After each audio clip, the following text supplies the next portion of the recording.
دوستو بحیرہ ہند میں ایک ایسا جزیرہ ہے جس پر آج تک کوئی بھی انسان باہر کی دنیا سے نہیں گیا تھا۔ نیشنل جیوگرافک کی ٹیم پہلی دفعہ اس جزیرے پر فلم بنانے جا رہی تھی۔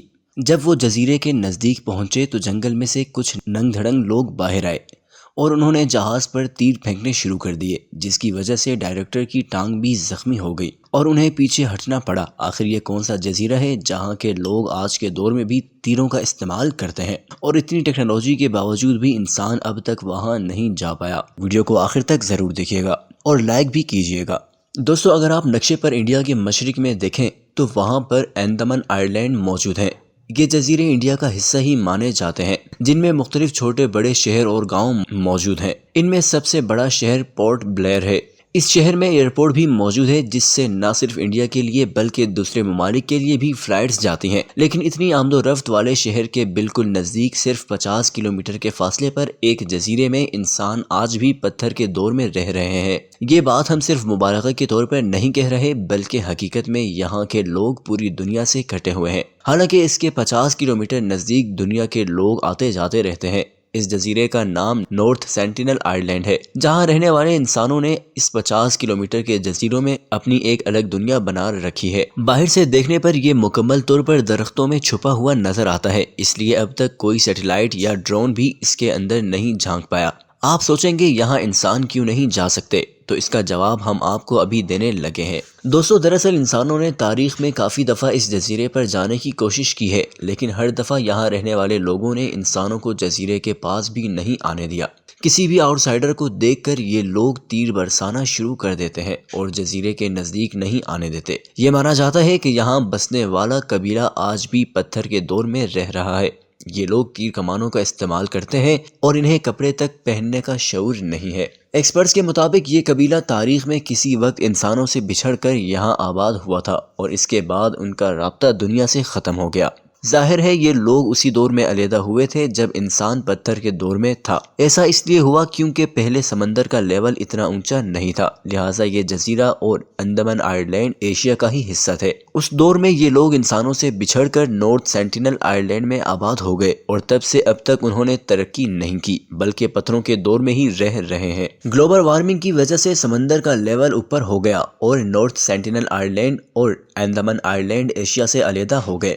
باہر کی دنیا میں انسان ایولیوٹ کرتے رہے اور پتھروں کے دور کو چھوڑ کر انہوں نے ترقی شروع کر دی، لیکن یہ جزیرے دنیا سے کٹے رہے۔ پہلی بار دنیا کو ان کے بارے میں پتہ چلا جب 1789 میں برطانیہ کا ایک جہاز انڈمان آئلینڈ پہنچا ہے، لیکن یہ لوگ نارتھ سینٹینل آئلینڈ نہیں گئے اور اگلے 78 سال تک یہ جزیرہ دنیا کی نظر سے چھپا رہا۔ 78 سال بعد جب انڈیا پر برطانوی حکومت تھی تو انڈیا کے ساحل سے برٹش گورنمنٹ کا ایک جہاز انڈمان آئلینڈ جا رہا تھا۔ راستے میں یہ جہاز نارتھ سینٹینل آئلینڈ کے پاس خراب ہو گیا۔ جہاز میں موجود لوگوں نے یہ سمجھا کہ یہ جزیرہ خالی ہے اور یہاں کوئی نہیں ہے۔ انہوں نے جزیرے پر رکنے کا فیصلہ کیا، پر تیسرے دن جزیرے کے لوگوں نے درختوں کے جنگل سے باہر آ کر ان پر حملہ کر دیا، جس میں کافی سارے لوگ زخمی ہو گئے اور مارے گئے۔ باقی لوگوں کو برٹش نیوی نے ریسکیو کر لیا۔ اس طرح پتہ چلا کہ یہاں پر بھی انسان موجود ہے۔ اگلے 13 سال تک کسی نے بھی یہاں آنے کا فیصلہ نہیں کیا۔ پھر سال 1880 میں برٹش گورنمنٹ نے ایک افسر کو انڈمان آئلینڈ کا کراؤن ایڈمنسٹر بنا کر بھیجا، جس کا نام مورس وڈال پورٹ مین تھا۔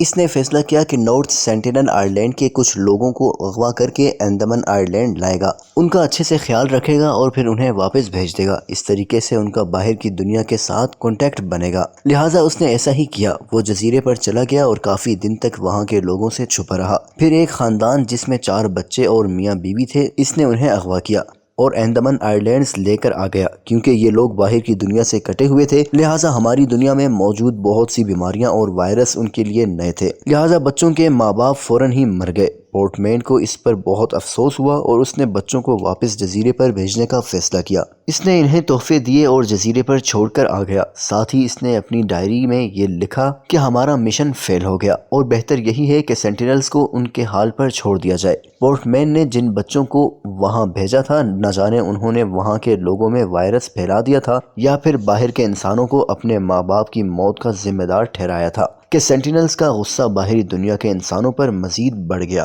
اگلے کافی عرصے تک اگر کوئی بھی نارتھ سینٹینل آئی لینڈ جاتا تو اسے مار کر اس کی لاش کو ساحل پر ہی لٹکا دیا جاتا تھا۔ 1947 میں بر صغیر آزاد ہونے کے بعد انڈمان آئی لینڈ کا سارا علاقہ انڈین ٹیریٹری میں شامل ہو گیا اور یہاں رہنے والے لوگ انڈین کہلانے لگے، پر سینٹینلز کو اس بات کا علم بھی نہیں تھا کہ وہ کسی انڈیا نام کے دیش کا حصہ ہیں۔ 1967 میں انڈیا کی حکومت نے فیصلہ کیا کہ ان لوگوں سے ایک پرامن رابطہ قائم کرنے کی کوشش کی جائے۔ انڈین اینتھروپولوجسٹ ترلوک ناتھ پنڈت نے یہ کام اپنے سر لینے کا فیصلہ کیا۔ انہوں نے ایک اچھا کام یہ کیا کہ جزیرے کے نزدیک جانے کی کوئی کوشش نہیں کی، بلکہ جزیرے کے گرد چکر کاٹ کر جزیرے پر تحفے پھینکتے رہے تاکہ اس طریقے سے ان کا دل جیتا جا سکے۔ 1974 میں نیشنل جیوگرافک کی ایک ٹیم نے اس جزیرے پر جانے کا اور ڈاکیومنٹری بنانے کا فیصلہ کیا۔ ان لوگوں نے ترلوک ناتھ پنڈت کو اپنے ساتھ لے لیا، کافی زیادہ سیکیورٹی گارڈ بھی ساتھ لیے اور جزیرے کے نزدیک چلے گئے۔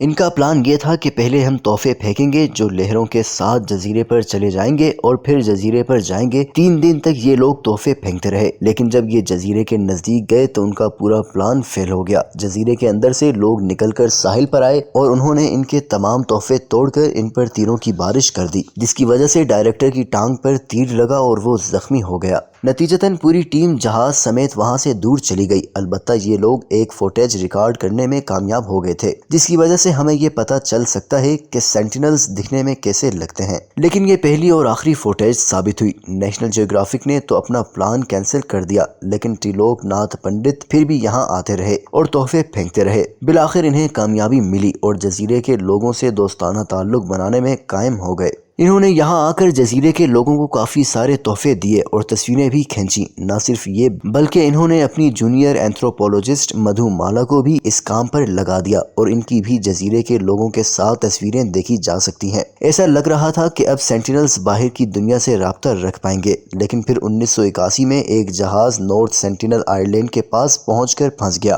یہ جہاز پاناما میں رجسٹر تھا جس میں 30 لوگ موجود تھے۔ یہ لوگ جزیرے پر اتر کر ریسکیو کا انتظار کرنے لگے۔ جب انہوں نے دیکھا کہ جزیرے کے اندر سے کچھ لوگ نکل کر ان پر تیروں کی بارش کر رہے ہیں، انہوں نے اپنی کمپنی سے رابطہ کیا، جس کے بعد انہیں ہیلی کاپٹرز کے ذریعے ریسکیو کر لیا گیا۔ یہ جہاز آج بھی نارتھ سینٹینل آئی لینڈ پر موجود ہے اور گوگل میپ پر دیکھا جا سکتا ہے۔ اس دفعہ بھی سینٹینلز نے انسانوں پر کوئی رحم نہیں دکھایا، لیکن ترلوک ناتھ پنڈت اور ان کی ٹیم کے ساتھ ان کا رویہ کافی دوستانہ نظر آتا ہے۔ پر جب ترلوک ناتھ پنڈت ریٹائر ہو گئے تو انڈیا کی گورنمنٹ نے تمام پروجیکٹس کینسل کر دیے اور نارتھ سینٹینل آئی لینڈ کو سیل کر دیا گیا۔ یہاں پر انڈین نیوی بھی تعینات کر دی گئی اور کسی کو بھی اس جزیرے پر جانے کی اجازت نہیں دی جاتی تھی۔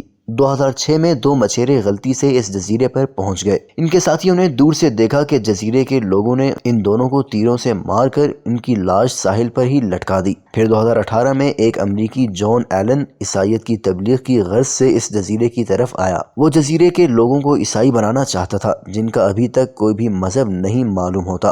اس نے کچھ مشیروں کو رشوت دی اور انہیں جزیرے تک لے جانے پر مجبور کیا، پر جان بھی زندہ واپس نہیں آ سکا۔ جزیرے کے لوگوں نے اسے بھی مار دیا۔ اس کے بعد سے انڈین گورنمنٹ نے سینٹینلز کو مکمل آزادی دے دی اور جزیرے کے 10 کلومیٹر کے ریڈیس میں جانے پر پابندی لگا دی۔ تب سے اب تک ان کا باہری دنیا سے کوئی کانٹیکٹ نہیں بن سکا ہے اور ہم یہ بھی نہیں جانتے کہ فیوچر میں کب ایسا ہوگا۔ یہ تھی دوستو آج کی ویڈیو کیسی لگی کمنٹ سیکشن میں ضرور بتائیے گا۔ ویڈیو کو لائک کیجیے، شیئر کیجیے اور ہمارے چینل کو ضرور سبسکرائب کیجیے۔